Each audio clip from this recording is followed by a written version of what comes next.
नमस्कार विद्यार्थी मित्रमैत्रिणींनो आणि गुरुजन वर्ग. मी मधुकर वारभुवन, सहाय्यक माध्यमिक शिक्षक, नवी मुंबई महानगरपालिका शाळा क्रमांक 111 तुर्भेस्टोअर, नवी मुंबई. मागच्या भागात आपण 1960 नंतरच्या घडामोडींच्या अभ्यासाची पार्श्वभूमी पाहिली.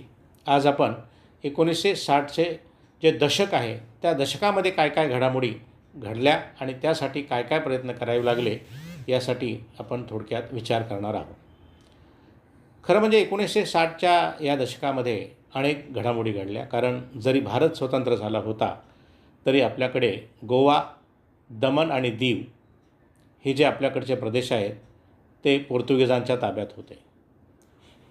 भले भारतीय संघराज्य निर्माण झालं होतं पण ते झाले आणखी आपल्यात सहभागी झाले नव्हते आणि याच काळात ते सुद्धा आपल्या संघराज्याचा भाग बनले.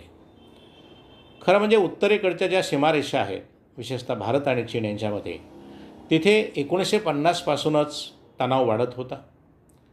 आजही आपण पाहतो चीनची परिस्थिती आणि भारताच्या सीमेवरची परिस्थिती भयंकरच आहे आणि म्हणून भारत आणि चीन यांच्यामध्ये जो संघर्ष होता सीमावादाचा त्यावर उपाय म्हणून 1962मध्ये मॅकमोहन रेषा अर्थात मॅकमोहन ही जी लाईन आहे सीमारेषा आहे ती मान्य करण्यात आली.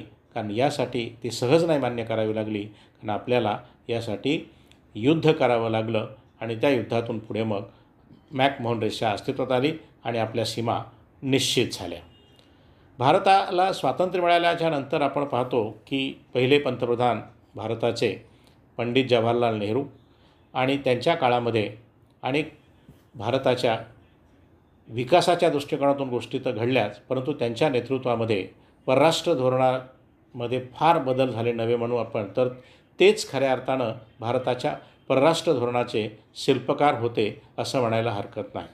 कारण दूरदृष्टीचे असलेले पंडित जवाहरलाल नेहरू यांनी आर्थिक, सामाजिक, इतर क्षेत्रामध्ये अतिशय महत्त्वाचे अशा प्रकारचे निर्णय घेतले आणि त्यांची अंमलबजावणीसुद्धा केली.